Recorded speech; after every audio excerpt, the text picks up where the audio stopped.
โบกเบิงมีแต่โตตอนได้ยอดหนาเบิง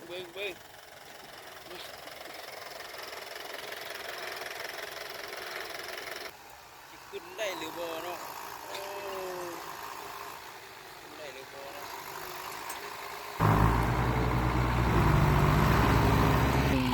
เบิงอาจารย์หอยเนาะจะขึ้นเบิงเนาะหอยแกงกันเนาะโอ้ตะแม่นคักโอ้หอยแกงกันดิมาแล้วเว้ยหางมันโอ้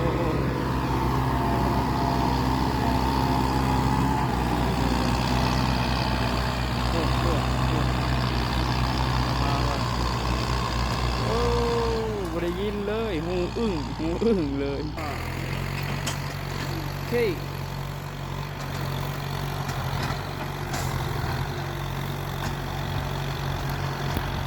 โบกเบิงมีแต่โตตอน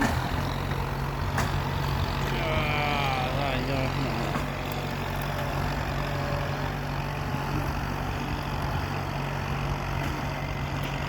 นิว2-3 พันพันหนึ่งอยู่นี่พันหนึ่งอยู่เป็นคนยืนพันหนึ่งอยู่นี่เนาะดูไปรูปพันหนึ่งก็เห็นดูแบบเป็นกันนี้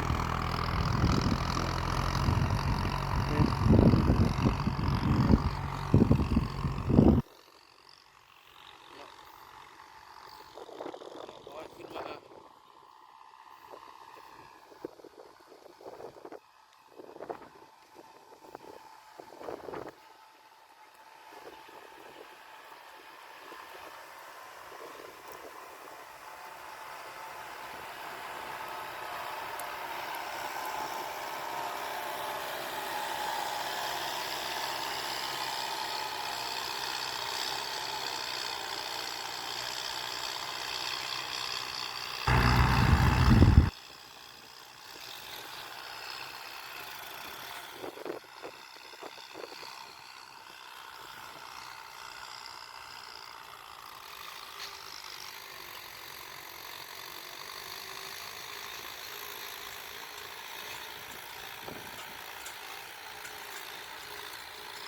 โตคนลายโตให้โตต่ำ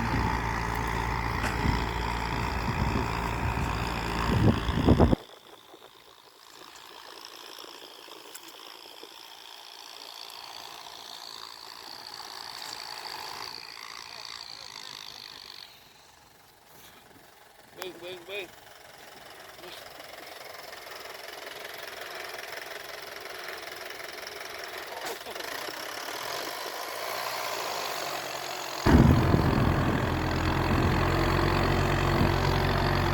เสียบตีนหลุดเลย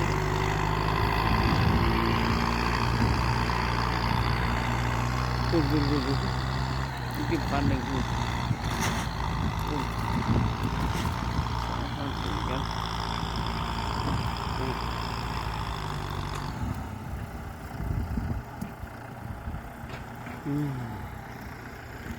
นอีก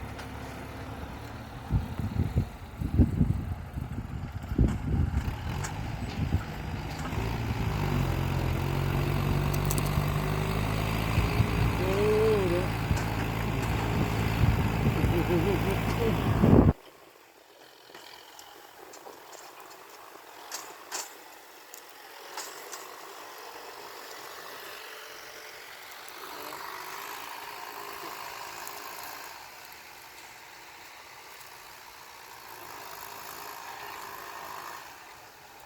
ขึ้นได้หรือบ่เนาะ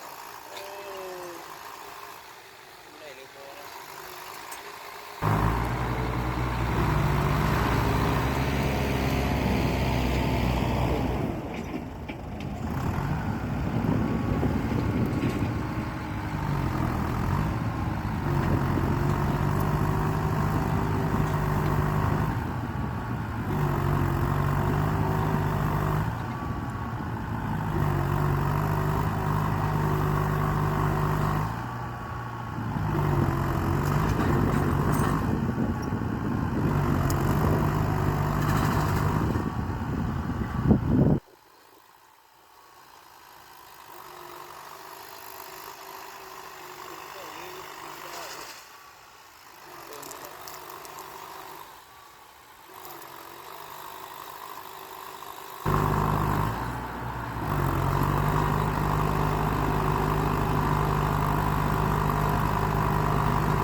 ำยามน้ำยาม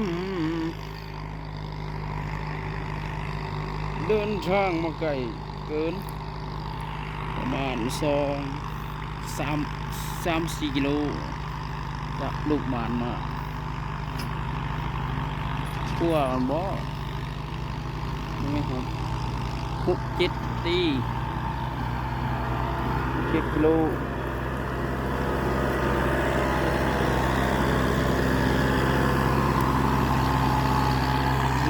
เล่นเนาะไปเลยไปแล้วเนาะไปลงมาแล้ว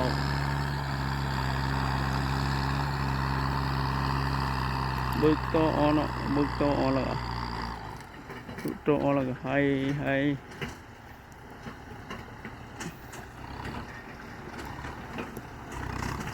นี่เ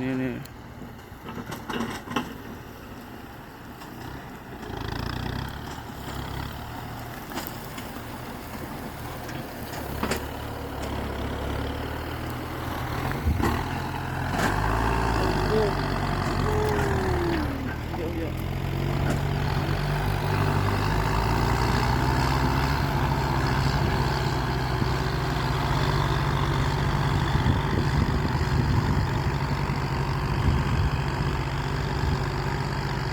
คนหลายเกิ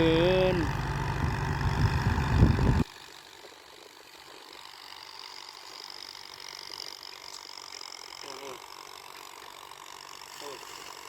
ฟูบูต้า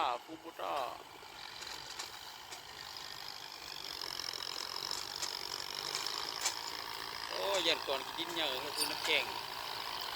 โอ้ยเบิ่งดินมานี่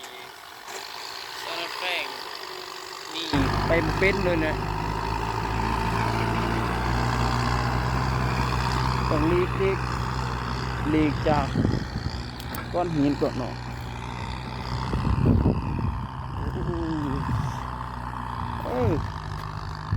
เด็กการ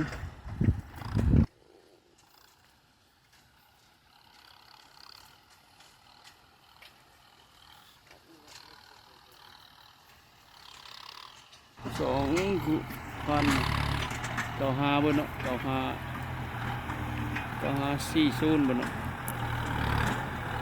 บท2,000ส่วนอยู่เป็น98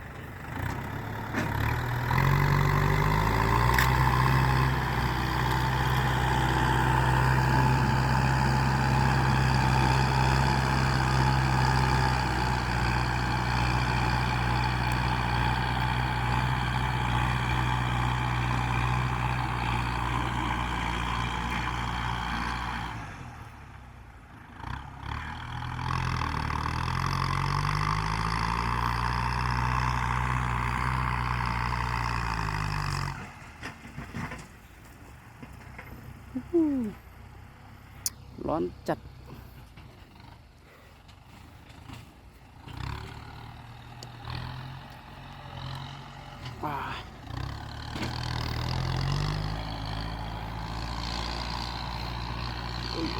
กับลม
คูวต้า95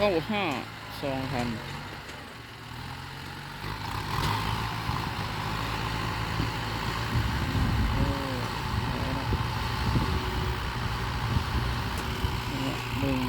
เบิ่งอาจารย์หอยเนาะจะขึ้นเบิ่งเนาะหอยแกงกันเนาะโอ้ตะแม่นคักโอ้หอยแกงกันเนาะขึ้นไปแล้วคันหนึ่งเนาะนี่ขึ้นหรือบ่ขึ้นเนาะ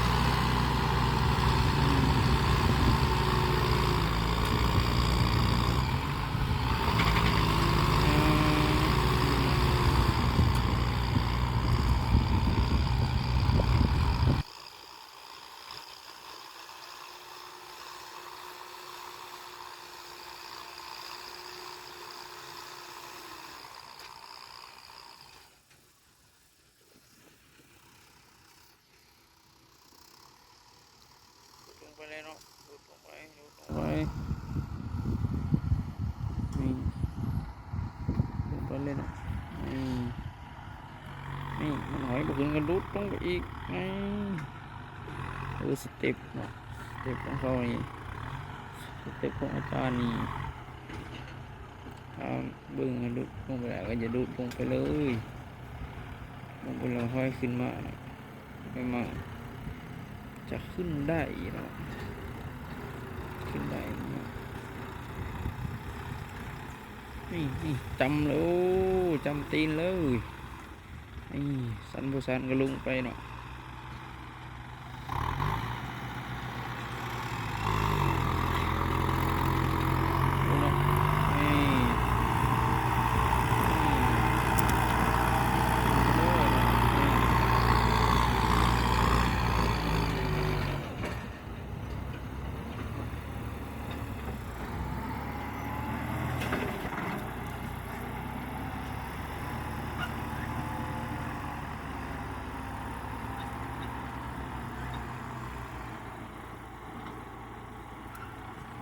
นี่ลงไปหากันแล้วเนาะก็หาเนาะขิมกันบ่ได้ภาษาภาษาก็ไปน้ำกันโอ้เห็นหรอเบิ่งเนาะเบิ่งคนทางหัวมันเบิ่งว่ามันจะออกได้เราก็ดุดไปแล้วเอาวงออกทางออกมั่งเนาะมันเอาเบิ่งเอามันสั้นแล้วก็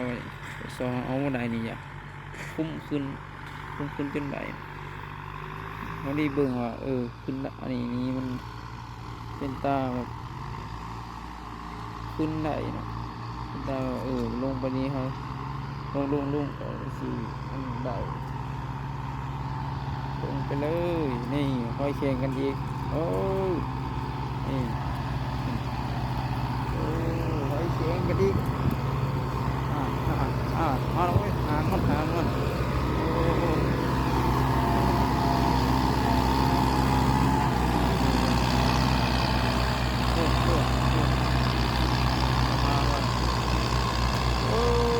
บ่ได้ยินเลยหูอึ้งเลย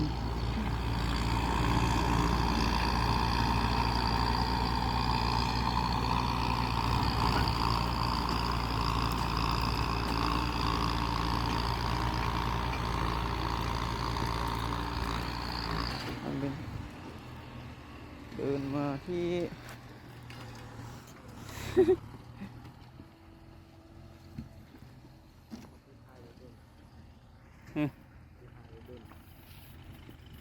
เอาโอ้ยังลง YouTube เขาก็ได้14 นาทีอ๋อ14 วิใส่พูดให้ลงไว้แล้วเนาะ4 นาทีไปปีกเอาเนี่ยเอาไปปีกออกเนาะนี่ก็ซูเฟอร์ใหม่เฮาก็ซูเฟอร์ใหม่เฮาบ่ได้ให้ดอกเขาบ่ให้ดอกมือเป็นมือสมัครเล่นจังนะแบบมือ ยิบบางบางอันใดยากอันใดง่ายเขาก็หางเฮาจับในนึงอันใดยากแล้วเลย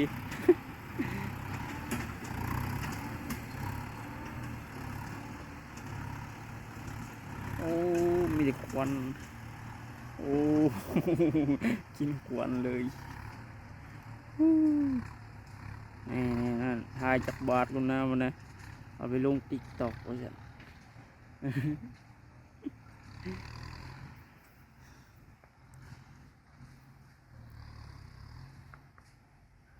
ลงไปดูลงไปเดี๋ยวก็บอกว่าบอกว่ามึงอย่าไปอย่าไป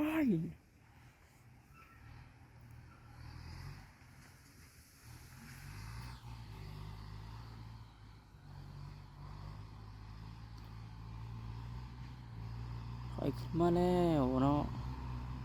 คอยอีกติวกันนึงขึ้นมาคือกันเนาะขึ้นมาแล้วขึ้นมาแล้วนี่ขึ้นมาลำลังกันติดๆเลย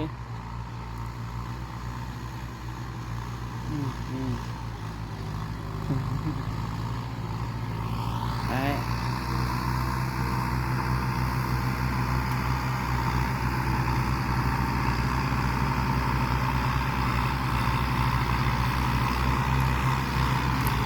โอ้โหโอ้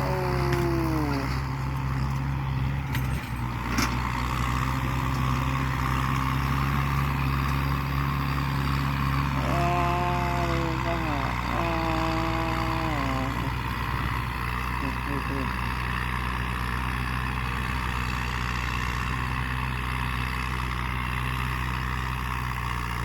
โอ้ได้เป็นเพลงอะไรให้ลงมาแบบนี้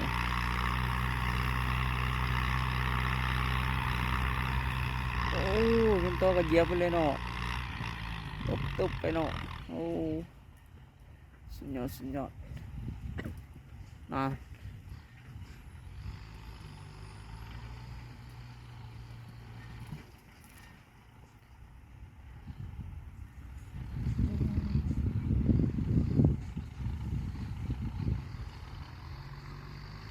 อันหนึ่งมันคุณเขาเบิ่งคันนั้น เบิ้งเก่าแปรเนาะคันเก่าแปรมันบุกเบอร์อยู่เนาะเบอร์อยู่หาเนาะมาฮีบ่ได้ว่าซะตีนปุ่งแห้งยันยับต้อยันสอดคานตาเพื่อทั้งเก่าหาบุก2,000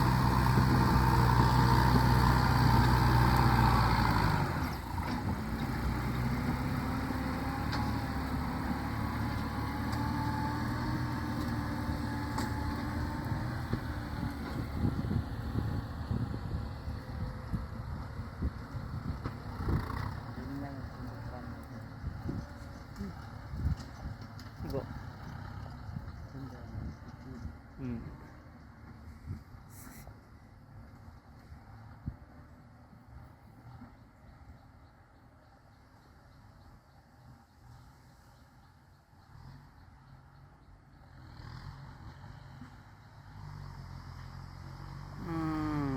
หอยขึ้นมาแล้วไอ้หอยแข่งกันเนี่ยหอยแข่งกันเนาะ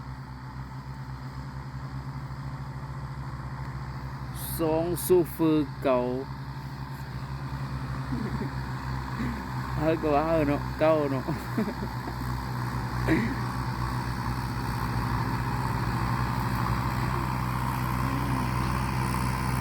นี่ลูกต้อนะลูกต้อนี่ค่อยอันนี้เป็นค่อยไปไทยเนาะค่อยไปกดไทยคันหนึ่งลูกต้อคันหนึ่งไทยเนาะ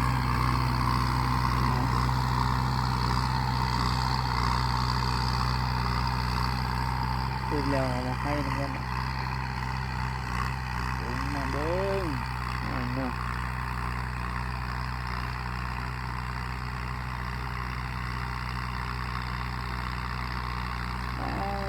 คนเนาะ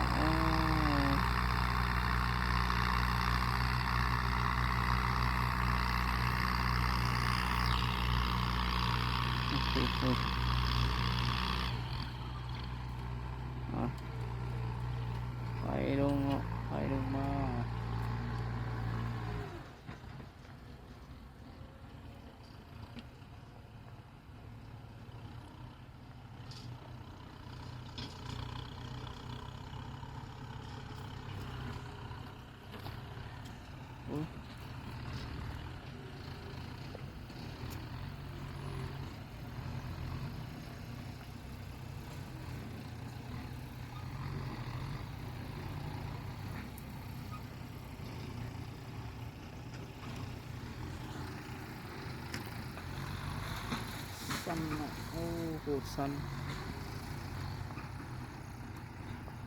อ่า นี่คอยไทยไป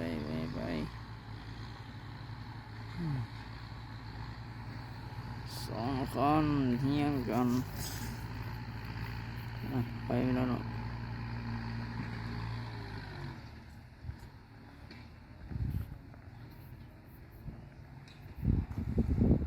ผมผ่าเลยที่เขาเดินหันผ่าเอาไว้หัน สุดหรอ ด้วย โอ้มีโอ้โอ้โอ้โอ้ยขอว่าจะเป็นโซตัดเต้าโซตัดเต้าที่อาจารย์อื่นมาถ่ายคลิปให้เนาะ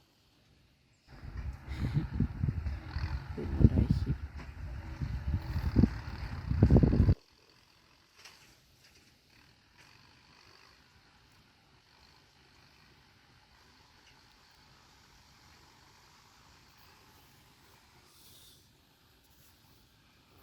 ออกนั่นนะมันเบิ่งซึม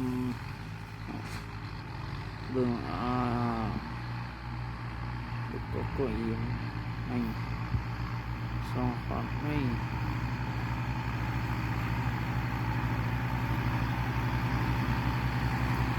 นี่อะไรเนาะโอ้ยังกันว่าเนาะ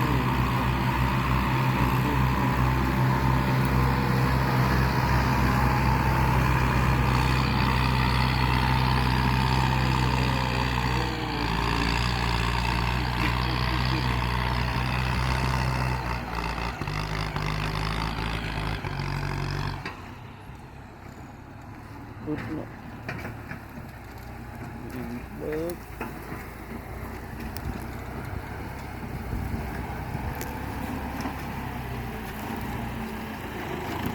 โอ้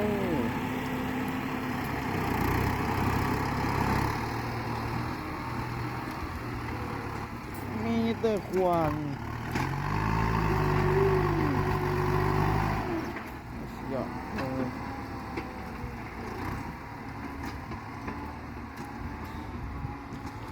โอ้คลิปนี้ก็จบเพียงเท่านี้ก็คือการคือปวดเขียนเนาะมือกองปวดเขียนบรวนได้